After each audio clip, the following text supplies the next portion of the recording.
Você é inscrito assíduo no canal do Detonando Geek, talvez você fale, pô, God, de novo, velho, pelo amor de ninguém mais aguenta. Isso porque a gente colocou em vários vídeos, explicou em várias lives, a gente já fez explicações aí de todos os tipos que poderia fazer sobre o VRR, mas eu acho que nesse canal falta o conteúdo exclusivamente dedicado a isso, principalmente nos dias de hoje. A nova geração trouxe um problema muito grande pra galera que eu pude perceber em fóruns, em grupos, nas redes sociais. A galera tem menosprezado ou achado que é uma tecnologia de luxo, VRR. Talvez por não entender o real problema que ela soluciona. Porque eles não tinham isso, afinal de contas, na versão passada da geração, a Old Gen, nós não tínhamos a necessidade exclusiva de VRR. Mesmo alguns consoles tendo, como o Xbox One X, mas realmente não era muito utilizado. Você sabe de verdade por que você precisa de VRR? Você acha que VRR é um luxo ou um mimo que você necessariamente pode descartar? Pois bem, esse vídeo vem te trazer algumas verdades que talvez você esteja errado sobre a tecnologia. Vem comigo, eu vou te explicar.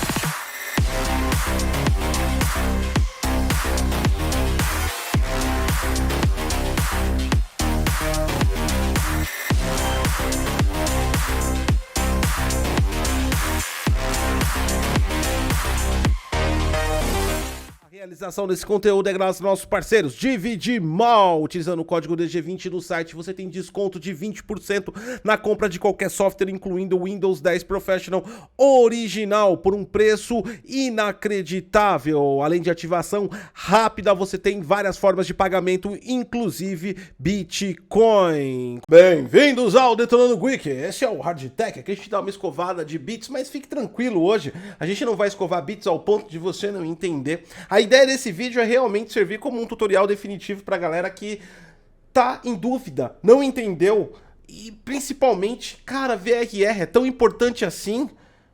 Muitas coisas eu vejo na internet quanto a custos de televisores, nossa, eu tenho que pagar 10 mil reais para ter VRR, enfim. A gente vai discutir algumas necessidades. Eu já abordei esse assunto inúmeras vezes no canal, mas sempre dentro de outros vídeos. Talvez por isso a gente não tenha tido um acesso absoluto à explicação definitiva. Ótimo! Hoje o vídeo é só VRR. E eu vou começar diferente. Eu não vou começar explicando a solução, porque uma solução só existe quando tem-se um problema. Talvez o maior problema que eu tenho ao explicar VRR seja que eu sempre expliquei a solução. Mas por que você precisa? E aí entra o problema. Deixa o like, se inscreve no canal, compartilha essa informação e conteúdo como esse você não vai ver em lugar nenhum. Vambora então! Por que o VRR é necessário? Problema. Você não tinha esse problema, esse é um fato. Você veio de gerações passadas de consoles, você tinha um PlayStation 4, você tinha um PlayStation 4 Pro, você tinha um Xbox One S ou One X. Você nunca precisou muito de verdade de VRR. E por quê? Porque os consoles, na sua normativa padrão, geralmente vinham a 30 quadros por segundo. Alguns alcançavam 60 em modos de performance, como no PlayStation 4 Pro e no Xbox One X. Mas ali os desenvolvedores conseguiam até manter o frame rate a 60 quadros por segundo intacto. Variação mínima, 2, 3 FPS. Nada que vá ser gritante, nada que vai ser perceptível. Ou se for perceptível, uma ceninha ali e acabou. O grande problema começa na entrada de uma nova geração. E a nova geração que alcança maiores quantidades de frame rate. Diga-se de passagem, FPS. E isso traz conceitos variáveis. VRR de longe não é algo novo. Era algo novo em consoles. Exatamente. Conhecido antigamente como FreeSync em alguns monitores, a galera de PC já está bem calibrada do conhecimento dessa problemática. E qual é essa problemática? FPS destravado. Pois bem, meu amiguinho, você adquiriu uma nova geração. E a nova geração trouxe coisas muito boas, inclusive a capacidade de não ficar preso em um FPS travado. Isso é super importante, isso é uma feature boa, mas isso traz alguns problemas. Por quê? Ao contrário de que muitos pensam em que os desenvolvedores são obrigados a entregar aquilo exatamente como prometeram, isso não existe de verdade, cara. A gente está falando de variáveis. Quando você busca exatidão em variável, você já está errando na sua reclamação. FPS sempre foi um conceito variável, principalmente quando sai dos 30. 30 é o limite, ou seja, abaixo de 30 é injogável. Então 30 é o limite, os caras conseguem manter muito bem. Quando os caras abrem para 60, alguns resultados ficam meio complexos. Dá uma olhadinha nesses shorts FPS que a gente tem aqui. Inclusive vou deixar disponibilizado aqui nossas playlists com shorts FPS de PlayStation 5, Series X e Series S. Você já tá vendo aí, cara, que existe uma variação. E por que existe essa variação? Porque muitos jogos estão trabalhando com FPS destravados. Ou seja, vai até onde aguenta. Isso é uma feature interessante, passamos dos 30 FPS. Um conceito interessante também é que quando um modo 60 quadros por segundo afirma 60 quadros por segundo, nem sempre ele consegue garantir isso. Exatamente. 60 quadros por segundo é extremamente variável, depende muito de inúmeros fatores para você conseguir manter. Se a gente for escovar bits ao ponto mais binário possível, mesmo um PlayStation 5, um Xbox Series S, um Xbox Series S, que existem o mesmo comportamento em todas as suas cópias de todo mundo, eles podem ter variação. Talvez pelo calor do ambiente, talvez até mesmo pelo silício. Cada silício é único e pode dar uma pequena variação. 60 quadros por segundo é uma meta, não uma constante. E aí está o problema. E aí está porque você nunca viu o VRR como algo importante. Porque você estava a 30. Agora você está a 60.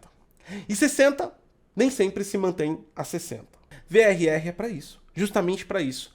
Para que a taxa de quadros que é emitida pela GPU seja equivalente à taxa de frequência que é emitida pela televisão. Frequência e quadros são duas coisas distintas. Quem coloca isso como igual está afirmando algo errado. Frequência está no campo físico das amplitudes e atualização dessas amplitudes. Ou seja, um televisor a 120 Hz emite frequências a 120 Hz e ele espera 120 quadros por segundo. Quando existe uma variação, você tem gagueira, você tem screen turning, que é basicamente aquela linha que aparece na sua frente. Você tem uma depreciação visual da sua jogabilidade e isso provavelmente vai ocorrer em pontos que você realmente vai ficar frustrado, ou seja, batalhas onde tem muito visual effects e os jogos não conseguem manter. Não existe esse negócio de manter 60 quadros fixos do início ao fim. Mesmo em análises aqui no canal, ou análises que você vê em outros locais que nós temos contador de FPS, é humanamente impossível pegar um jogo, por exemplo, que nem Horizon Forbidden West, que eu já passei provavelmente de 50 horas, porque eu tô fazendo tudo e entrei na gama dos 13% da humanidade que tem Horizon Forbidden West, que chegou no level 50, parabéns pra mim. Cara, é um jogo de 50 horas. Não dá pra mim pegar e capturar 50 horas e passar no FPS e ver cada ponto. Então as análises são basicamente médias que você tem. Se aparece FPS quedas muito rápidas, sinal que o jogo vai apresentar quedas em vários locais. Se não aparece quedas nos momentos que você tá, isso não significa também que ele não vai ter queda em lugar nenhum. Estamos trabalhando com variação. Entenda isso. Certeza absoluta na vida é que todo mundo vai morrer. Fora isso, querido, não existe certeza. E o campo de FPS trabalha desse jeito. Então, VRR faz a equalização da frequência da sua televisão, ele vai diminuir a frequência no momento que diminui os quadros.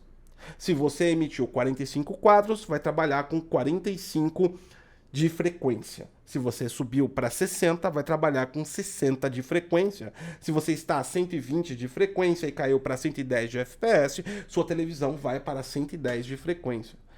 Isso faz o quê? Isso faz com que você não tenha gagueira, você não tenha uma percepção muito nítida e que você não tenha screen turning até lá, a linha vertical na sua tela. Ótimo! É isso que significa. É para isso que você precisa de VRR. E esse é um problema que não existia, porque os consoles não atingiam 60 quadros por segundo. Simples assim. Alguns jogos alcançaram modos e tudo mais, mas eles fixavam, eles utilizavam o V-Sync, que é a solução parecida com o VRR, mas via software. Mas o V-Sync tem que trabalhar numa taxa fixa. Quando é variável, você precisa de VRR. VRR não é implementado no jogo, VRR não depende do desenvolvedor, VRR é uma comunicação de sinais entre a televisão e o seu console ou o seu PC. Ou seja, VRR não precisa de ninguém. Eu fiz um jogo, lancei lá, destravei o FPS, o VRR que se vire. E é por isso que quem não tem VRR pode ter, em vários jogos, momentos ruins. Vide Elden Ring, quando lançou, estava com um problema de variação muito alta de VRR, e a galera que não tinha VRR, no caso do PlayStation 5, que acabou anunciando já que vai lançar o VRR finalmente até o final do ano, essa é a importância do VRR.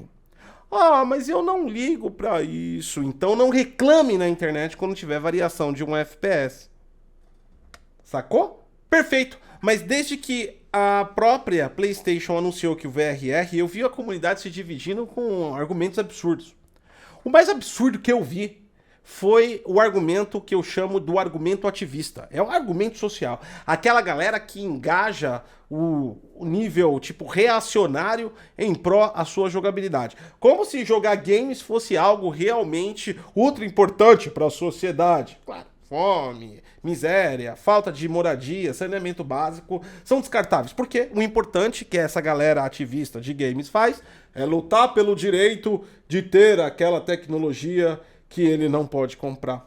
Essa galera sempre age dessa maneira. E ela faz o quê? VRR está embutido apenas em televisores ultra caros que eu não tenho condições de comprar e graças a isso é totalmente descartável. Eu jamais pagarei milhares de reais da minha vida para me dedicar única e exclusivamente a uma tecnologia que eu posso lidar sem ela. VRR é um absurdo do mundo capitalista que impõe tecnologias que nós não precisamos para que nós gastemos mais dinheiro e entremos no abismo dos juros das grandes capitalistas financeiras e provedoras de créditos como Visa e Mastercard, e elas estão nesse complô justamente com os Illuminatis. Nossa, isso foi muito tenso. Foi tenso, né? Eu não sei de onde a galera tira esse tipo de coisa. Vocês viram? R$ 2.600. Essa é uma televisão da Philips que tem VRR, ALLM, Dolby Vision, Dolby Atmos e ela tem um custo-benefício excelente, 50 polegadas, custa R$ 2.600. Eu não testei essa televisão, então não posso dizer a magnitude que ela tem, mas ela tem os componentes HDMI 2.1. Ela não chega a 120 Hz, mas ela tem os componentes. Ou seja, tá tão caro assim? Tá tão caro? Então beleza, você pode pegar um monitor como esse, que tem FreeSync, que tá abaixo da tabela dos R$ 2.000. Exatamente. Tem monitores até mais baratos. Ah, mas eu vou perder resolução, God, eu vou perder o HDR, eu vou perder não sei o quê. Bem-vindo ao planeta Terra, meu amiguinho. Quanto menos você paga, menos é oferecido a você. Muitos adultos de 30 e 40 anos não entenderam isso ainda. Eu não sei com que vocês estão lutando, mas, cara, não é culpa minha que eu tô te falando. Eu só vivo no sistema. E funciona assim. Quanto menos você paga, menos você tem. Escolha. Agora, o ponto de você não escolher não significa que a tecnologia não é relevante, não é importante e que não faça parte do dia a dia hoje do gamer que escolheu a nova geração como console. Seja o Series S, seja o Series X, seja o PlayStation 5 no futuro que vai carregar a tecnologia. VRR é importante, VRR aumenta a sua experiência visual, diminui a gagueira quando cai FPS, se torna isso imperceptível, diminui screen turning e faz com que os desenvolvedores não tenham que criar absolutamente façanhas como fez a Insomniac em Ratchet & Clank criando um modo 120 Hz para rodar 40 FPS, simplesmente destravando os FPS. Se você espera que um jogo vai rodar sempre a 60 quadros por segundo, toda a vida, a todo momento, eu posso te falar literalmente que você está no modelo errado de game. Você tem que ir para PC e fazer um SLI com duas RTX 3090. Você vai garantir 60 quadros por segundo nativo sempre. Gastando talvez uns R$ 60 mil. Então, sim, é importante, tem vários displays que estão trazendo no mercado, alguns custo-benefício, outros caros. VRR em televisores existe desde 2018 da linha QLED da Samsung, tudo isso funciona muito bem e sim, você precisa. Você assumiu a nova geração e para você ter a melhor experiência, cara, isso é necessário sim. Assim como você tem um controle, assim como você tem um áudio, assim como você tem um headset. Não é porque um grupo de alucinados fala que isso não é importante que deixa de ser importante. A partir do momento que você entende, você descobre que é importante. E esse vídeo é para isso, para você entender que é importante. VRR é importante. Dê seu like, se inscreve no canal, compartilha essa informação. Eu sou o Cláudio Cosi e até a próxima.